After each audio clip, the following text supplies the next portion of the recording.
Shin, and these are the stories we're following at this hour.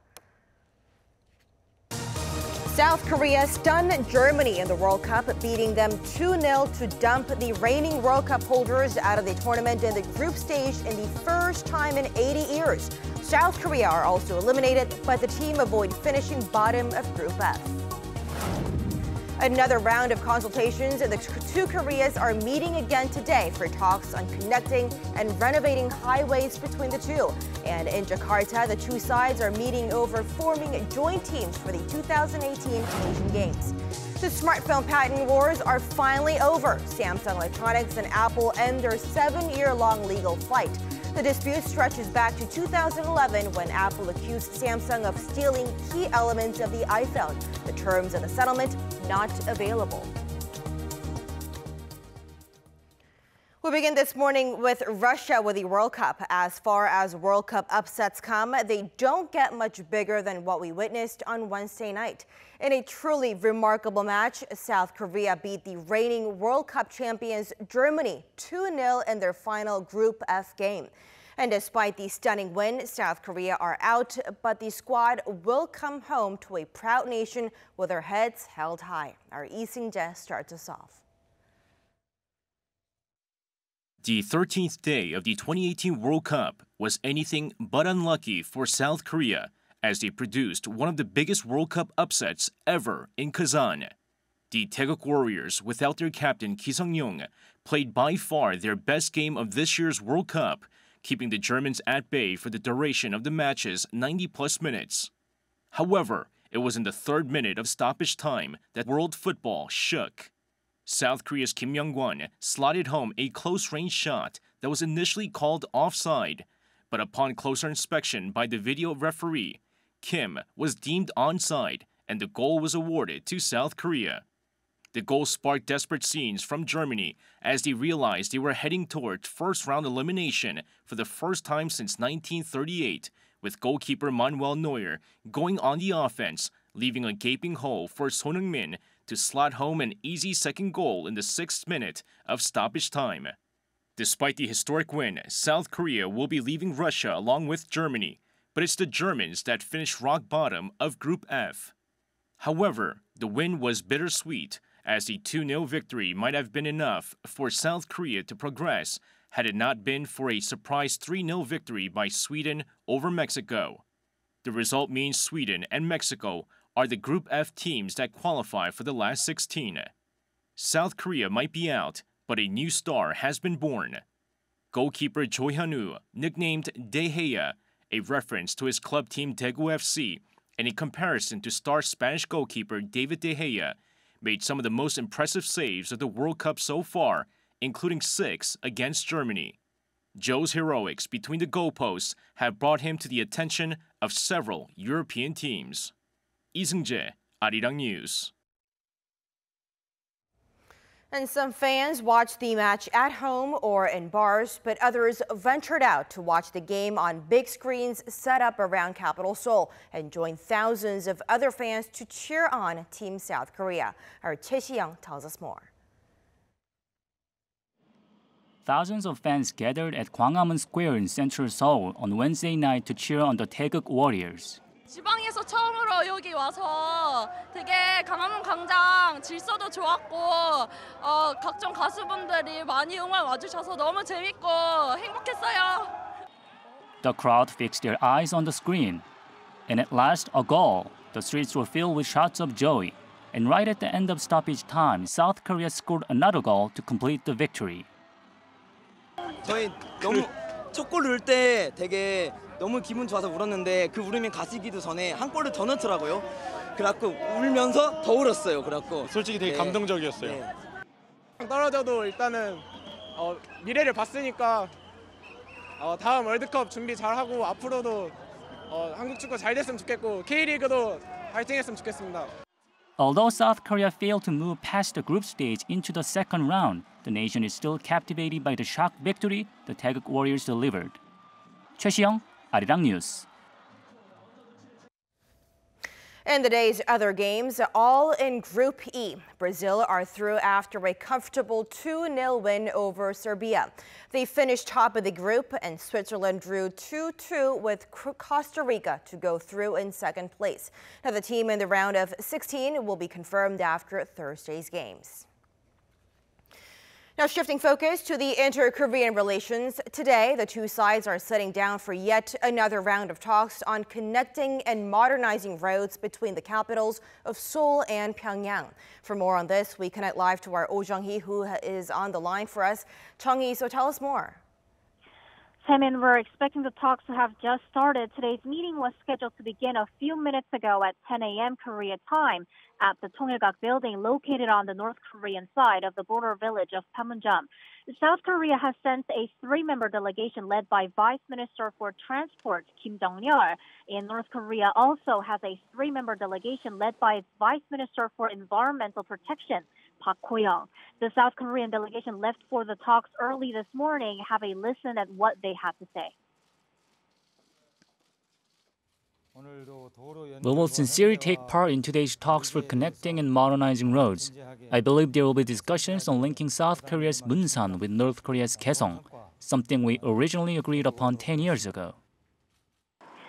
The two Koreas worked on building a highway between Munsan and Kaesong in 2015, but it came to a halt after North Korea's fourth nuclear test in early 2016. If Munsan and Kaesong are linked, then the capitals, Seoul and Pyongyang, will be connected by highway. But just like Tuesday's talks on railways, it's difficult for us to expect any specific plans because bringing South Korea's resources and equipment into North Korea for these projects could violate international sanctions. So it's expected that the two sides will first agree on forming a joint investigation team and checking the status of roads in North Korea. Taemin. Thank you, our Oh Jung-hee, following that story for us at the Unification Ministry.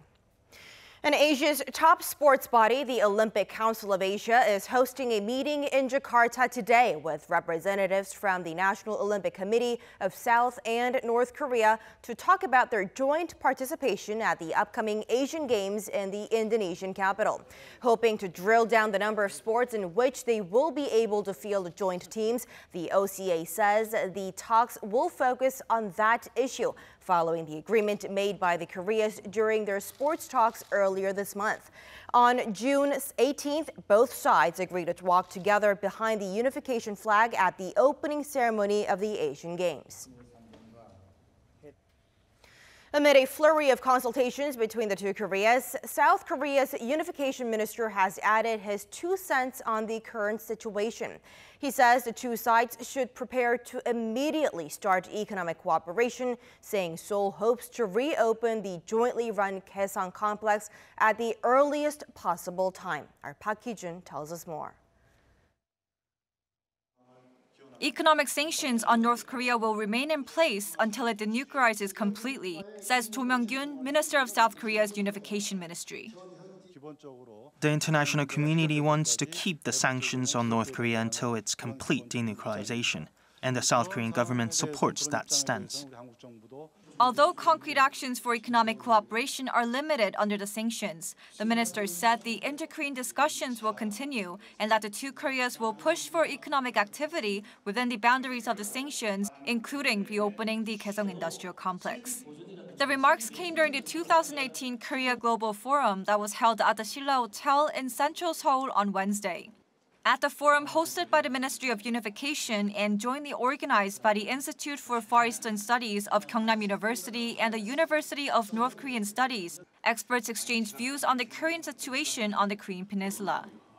Experts attributed the recent thaw in relations to active summit diplomacy and the unorthodox style of the leaders involved in the talks who know how to leave the past in the past. The reason why this time I think that we have seen a kind of a possible game change of the situation is that we have both a very unconventional leaders of United States and also the very unconventional leaders of North Korea, as well as of your president. So I think that they are not so be constrained by the so-called trust issue, but rather to have a more broader picture that why we just think something out of the box. They also say that it's partly due to the North Korean regime's strategy shift to focusing on rebuilding its socialist economy. Kim Jong-un made a strategic decision that he would work on economic development. He would improve the lives of the people. And what's basic to that is normalizing relations with the United States and with the Republic of Korea.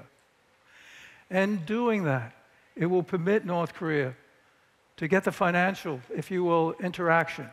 There is positivity on the recent developments on the Korean Peninsula, but to keep up this momentum, experts say that countries need to move on from the past. But at the same time, they say that it's important to keep realistic expectations on future dialogue with the North. Park Hee-jun, Arirang News. And continuing his trip to Northeast Asia, U.S. Secretary of Defense, James Mattis will be visiting Seoul, South Korea this afternoon for the talks with his South Korean counterpart Song Young-moo. And according to South Korea's defense ministry, the two defense chiefs are stated to discuss ways to implement agreements made during the summits between Seoul and Pyongyang and between Pyongyang and Washington. The two military leaders are also expected to talk about the transfer of wartime operational control to South Korea. Currently, the ROK U.S. Combined Forces Command, or the CFC, has wartime operation control, and discussions are ongoing about transferring command to South Korea's Joint Chief of Staff. U.S. Secretary of State Mike Pompeo has stated that contacts with North Korea are ongoing, with him in the lead of the communication. But during testimony to the Senate Appropriations Committee on Wednesday, Pompeo refused to give any details. He said he was not prepared to talk about the details of internal discussions taking place with Pyongyang, calling it inappropriate and counterproductive, before adding that the North Koreans would be, quote, watching this hearing. The top U.S. diplomat said he was sure that the regime knew the scope of denuclearization the Trump administration is calling for. Pompeo also confirmed that no remains of U.S. soldiers killed during the Korean War have been handed over by the North, but is optimistic they will be in the not-too-distant future. Chinese President Xi Jinping has warned the United States that China is committed to peace but will not give up even 1 inch of territory. China's state-run media report says that is what he told the visiting U.S. Defense Secretary James Mattis on Wednesday. Now, the remarks come amid tensions between the world's two superpowers over what the Pentagon views as China's militarization of the South China Sea. U.S. defense officials says that while both sides acknowledged points of friction, they also sought to focus on their shared goal of denuclearization of the Korean Peninsula. Mattis is due in Seoul for talks with South Korean officials later today. And in other news, Japan's Hashima Island is where hundreds of Korean workers were forced to toil in coal mines. While Tokyo has failed to implement its promise to let the world know of the island's brutal history, UNESCO urged Japan to inform the world and seek dialogue with South Korea regarding that matter. Our Kim Hyo-sun tells us more. UNESCO has urged Japan to tell the world about the brutality committed against the forced laborers of Korea who worked on Japan's Hashima Island during its colonial rule of the Korean Peninsula from 1910 to 1945. The decision came at UNESCO's 42nd session of the World Heritage Committee on Wednesday, during which the international body reviewed the follow-up measures promised by Japan when its 23 industrial facilities, including those on Hashima Island, which is located off the coast of Nagasaki in southern Japan, were registered as World Cultural Heritage Sites back in 2015. Tokyo promised to inform the world about the dark side of Hashima's history. Yet the fortress-like island, which attracts thousands of visitors annually, is only introduced as a coal mine that was opened in the 1940s. And breaking the promise it made to UNESCO, Japan dropped the word forced when referring to those who worked on the island, falsely saying that Koreans provided voluntary help. UNESCO called for the faithful implementation of its recommendations while urging Japan and South Korea to engage in dialogue on the issue. Seoul's foreign ministry calls such decision meaningful, adding it will continue to seek dialogue with Tokyo as well as the international community. The South Korean government's report says about 500 to 800 Koreans are estimated to have been forced to work under harsh conditions on the island, and over 100 died from malnutrition or accidents. Kim Hyo-sun, Arirang News. It seems like it's been raging on forever, but now, after 7 years, Samsung Electronics and Apple have settled their prolonged patent fight. It all started when Apple accused its Korean rival of stealing key elements of its flagship iPhone. The specifics of the settlement have not been disclosed. Our Ko Ryun-hee tells us more. The patent battle started in 2011 when Apple accused Samsung of copying the iPhone's design and software features.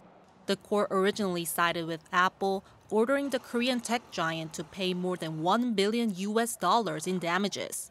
The two companies spent the next 6 years in court fighting over the damages amount. A series of appeals pushed the dispute all the way to the Supreme Court in 2016. However, the most recent decision was made last month when a California jury determined the reward for Apple should be $539 million. And according to Reuters on Thursday, one of Silicon Valley's most watched legal battle is finally over. The terms of the settlement filed in the U.S. District Court for the Northern District of California were not available, including how much Samsung will pay Apple. But Apple and Samsung have declined to comment. Apple only pointed to a statement released last month following the jury award, saying this case has always been more than money. Local news outlets added that although the smartphone market is no longer growing at such an explosive pace, Apple and Samsung will remain competitors in new sectors like self-driving cars and artificial intelligence software. Ko Ryun-hee, Arirang News.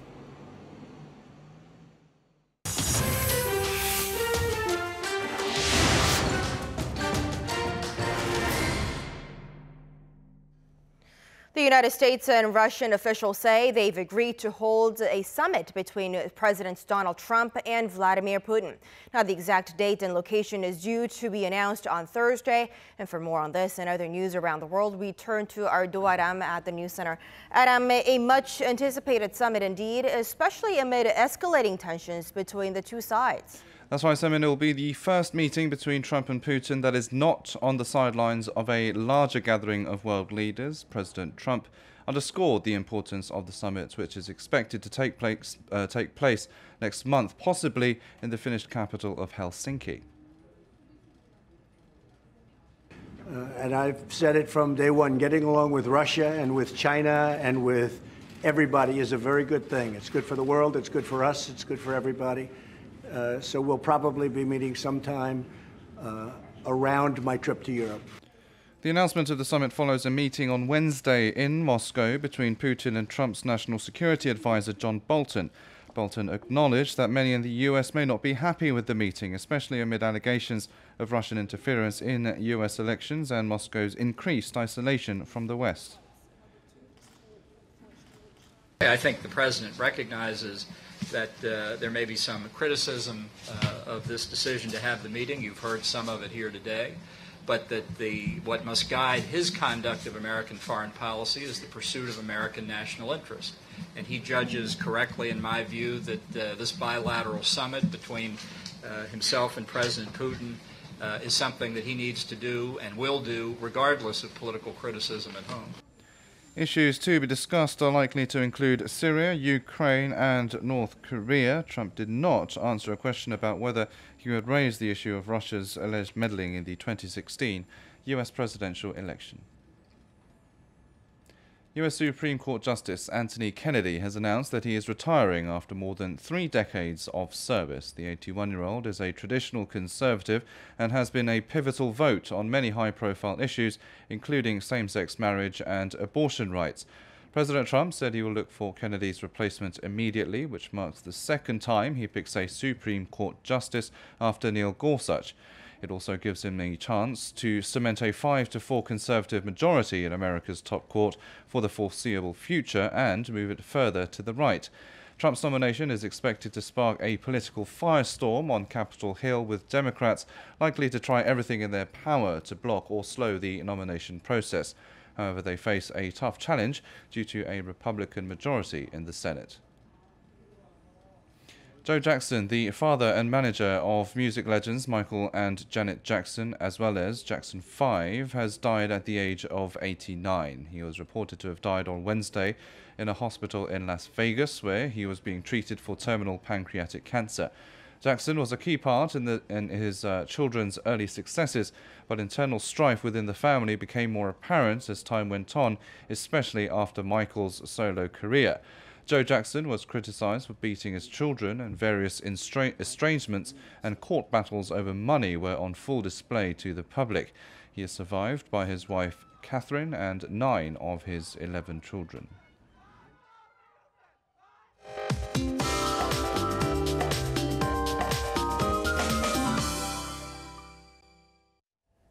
Good morning. Monsoon rains are battling the southern coastal regions today, and the rain has picked up compared to earlier, and heavy rain alerts have been expanded to more areas. So Busan is under a heavy rain warning now, while Gwangju, Jeju Island and the southern coastal regions are under advisories. Up to 150 millimeters of rain could come down, and the central regions could see passing showers in the evening, including here in the capital. And temperature-wise, southern regions will notice highs 1 to 5 degrees lower than yesterday. So Gyeongju, Daejeon, Daegu and Gwangju will get up to 27 degrees. Seoul will remain warm and humid, getting up to 28. With that, let's take a look at the international weather for viewers around the world. So those in certain parts of South Korea are urged to be careful of flash flooding, while North Korea will also see showers with thunder and lightning. India's monsoon rain was welcomed by many as it brought relief from the heat. High pressure is building in Wellington, but a cold front is on the way for Sunday. Many of us in Korea have missed this year's strawberry moon on Wednesday night, but those in North America, you still have a chance to see it. Be sure to check the right time for your region. As for South America, those in Bogota should enjoy sunshine on Thursday, but rain returns on Friday. Taking you to Europe, most European cities will have a hot and warm Thursday. Lastly, to Africa, Addis Ababa will have unstable weather conditions for the time being. And that's the weather update for now.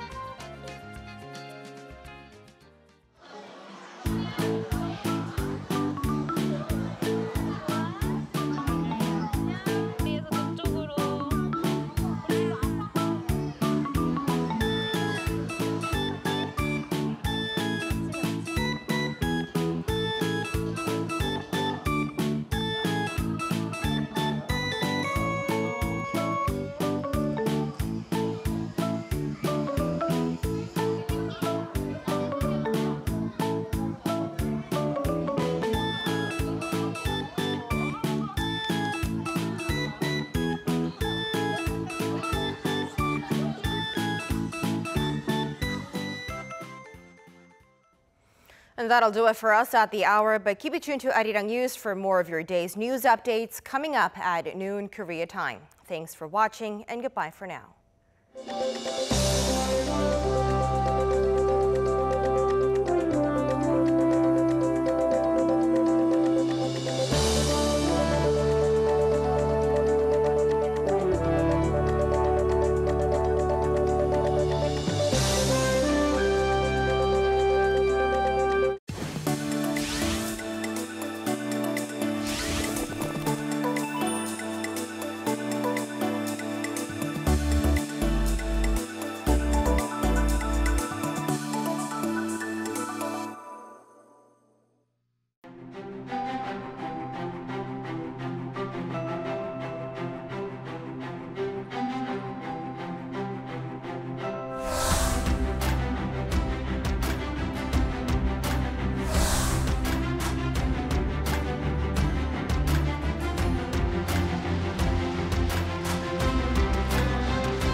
네, 조선시대 궁중요리가 준비되어 있습니다.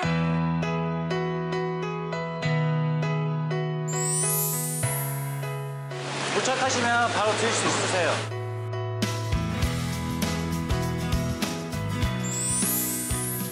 부드러움과 풍미를 가지고 있는 한우가 준비되어 있습니다.